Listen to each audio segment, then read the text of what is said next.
Hello again welcome back to Flavour shore.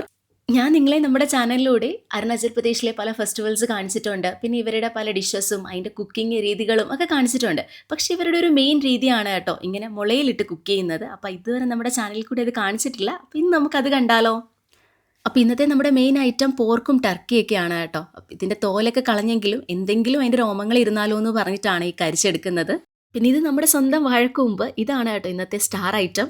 അപ്പോൾ ഇന്ന് നമ്മൾ പ്രിപ്പയർ ചെയ്യാൻ പോകുന്നത് അരുണാചൽ പ്രദേശിലെ അപ്പത്താനി എന്ന് പറഞ്ഞിട്ടുള്ള ട്രൈബിന്റെ ഡെലിക്കേറ്റ് ക്യൂസിൻസ് ആണ് കേട്ടോ. അരുണാചൽ പ്രദേശിൽ നമ്മുടെ ആലപ്പുഴ പോലെ നെൽവേലികളൊക്കെ ആയിട്ടൊരു സ്ഥലമുണ്ട്, സീറോ വാലി. അവിടെയാണ് ഈ അപ്പത്താനി ട്രൈബ് മെയിൻ ആയിട്ടുള്ളത്.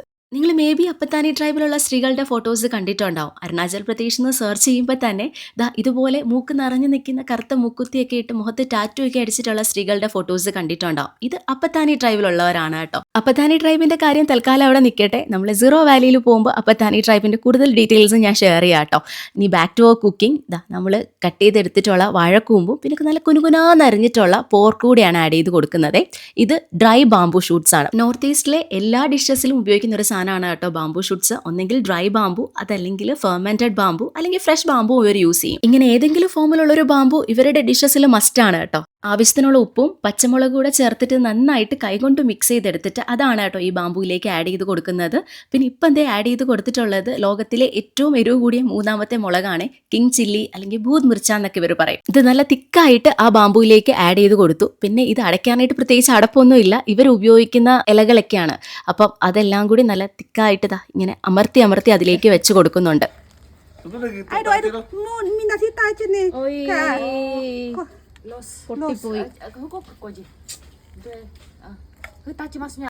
ഇപ്പം അവിടെ സംഭവിച്ചത് നമ്മൾ ആ ഇട്ട് കൊടുത്ത മുളയില്ലേ, അത് പൊട്ടിയിട്ടുണ്ടായിരുന്നു. ഇങ്ങനെ പൊട്ടിപ്പോയി കഴിഞ്ഞ് കഴിഞ്ഞാൽ നമ്മൾ ആഡ് ചെയ്ത് കൊടുക്കുന്ന പോർക്കൊന്നും കുക്കാവത്തില്ല. ഇത് കണ്ടില്ലേ, നമ്മുടെ പുട്ടൊക്കെ ഇരിക്കുന്ന പോലെ നല്ല തിക്കായിട്ടാണ് ഇതിനകത്തേക്ക് കയറ്റി കൊടുത്തിരിക്കുന്നത്.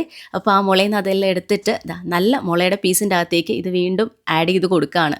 ഒട്ടും തന്നെ ഇതിൽ നിന്ന് സ്റ്റീം പുറത്ത് പോകരുത്, എങ്കിൽ മാത്രമേ ഇത് കുക്കായി കിട്ടത്തുള്ളൂ. ഇങ്ങനെ തീയുടെ അടുത്ത് വെക്കുമ്പോൾ അതാണ് നമ്മൾ ആ പൊട്ടിപ്പോയ മുള മാറ്റി വെച്ചത്. അപ്പോൾ നമ്മുടെ ഫസ്റ്റ് ഐറ്റം കഴിഞ്ഞു. 2 മുളയിൽ അത് ഫില്ല് ചെയ്ത് തീയുടെ അടുത്ത് കൊണ്ട് കുക്കാനായിട്ട് വെച്ചു. അടുത്തത് പോർക്കാണ്. പ്ലെയിൻ പോർക്കിൻ്റെ അകത്ത് ഇവരുടെ കുറേ ഹെർബ്സും ഇതുപോലെ ബാമ്പു ഒക്കെ ആഡ് ചെയ്തിട്ട് അത് ഫില്ല് ചെയ്ത് കൊടുത്തു. ഇപ്പം ഈ അടച്ചു കൊടുക്കുന്നത് ലൈപ്പത്ത, കടുകിൻ്റെ ഇല വെച്ചിട്ടാണ് കേട്ടോ. നല്ല തിക്കായിട്ട് അതും അടച്ചു കൊടുക്കുന്നുണ്ട്.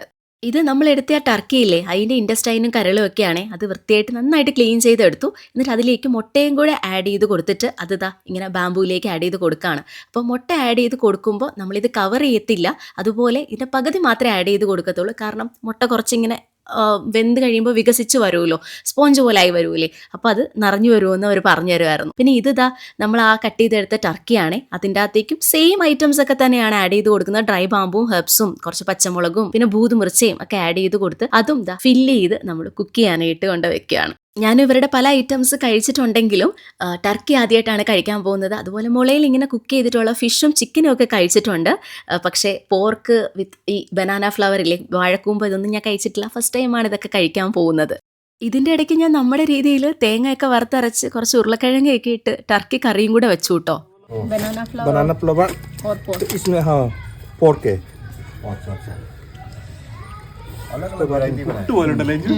പുട്ട് പോലെ ഉണ്ട്.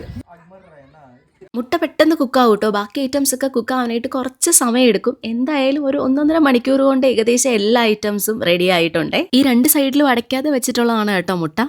ക്രിസ്മസ് ഈവിനാണ് കേട്ടോ നമ്മൾ ഈ പ്രോഗ്രാം അറേഞ്ച് ചെയ്തത്. അപ്പോൾ അതുകൊണ്ട് തന്നെ നമ്മളൊരു ക്രിസ്മസ് കേക്ക് ഒക്കെ കട്ട് ചെയ്തിട്ടാണ് ഇതൊക്കെ കഴിക്കാനായിട്ട് തുടങ്ങിയത്. കുക്കായിട്ടുള്ള ഓരോ ഐറ്റംസും പുറത്തേക്ക് എടുക്കുകയാണ്. മുട്ട കണ്ടില്ലേ, ഇങ്ങനെയാണ് ആയി വരുന്നത്. നല്ല സ്പോഞ്ച് പോലെ ആയി വരും. നല്ല ടേസ്റ്റ് ഉണ്ടായിരുന്നു എല്ലാ ഐറ്റത്തിനും. പിന്നെ ഇപ്പോൾ എടുത്തിരുന്നത് ഇവരുടെ ലോക്കൽ വൈനാണ്, അപ്പും ഇവരുടെ റൈസ് ബെയർ ആണ്. അത് നാട്ടിൽ വെച്ചിട്ട് ഈ മുളയിൽ ബിരിയാണിയൊക്കെ വെക്കുന്നത് കണ്ടിട്ടുണ്ട്, പക്ഷെ ഞാൻ കഴിച്ചിട്ടില്ല. ഇവിടെ വന്നിട്ടാണ് കേട്ടോ ആദ്യമായിട്ട് ഈ മുളയിൽ വെക്കുന്ന ഐറ്റംസ് ഒക്കെ ഞാൻ കഴിച്ചിട്ടുള്ളത്. അപ്പോൾ എന്തായാലും എല്ലാ ഐറ്റംസും അടിപൊളിയായിരുന്നു. ഈ ഡ്രൈ ബാമ്പു ആഡ് ചെയ്ത് കൊടുത്തിട്ടുള്ളത് കൊണ്ട് എല്ലാത്തിനും ചെറിയൊരു പുളിയും കൂടെ ഉണ്ടായിരുന്നു. അപ്പം നമുക്ക് പുളി പൊതുവെ ഇഷ്ടമായതുകൊണ്ട് ഇത് കഴിക്കാനായിട്ട് നല്ല രസമുണ്ടായിരുന്നു. സോ ഞങ്ങളുടെ 2025 ക്രിസ്മസ് ഈവ് ഇവിടെ അരുണാചൽ ക്യുസിനൊക്കെ ആയിട്ട് എൻജോയ് ചെയ്തു. അപ്പോൾ അത്രയേ ഉള്ളൂ ഇന്നത്തേക്ക്. കൂടുതൽ വിശേഷങ്ങളൊക്കെ ആയിട്ട്, നോർത്ത് ഈസ്റ്റ് വിശേഷങ്ങളൊക്കെ ആയിട്ട് അടുത്ത വീഡിയോസിലൊക്കെ കാണാം. അപ്പോൾ അതുവരേക്കും എല്ലാവർക്കും ബൈ.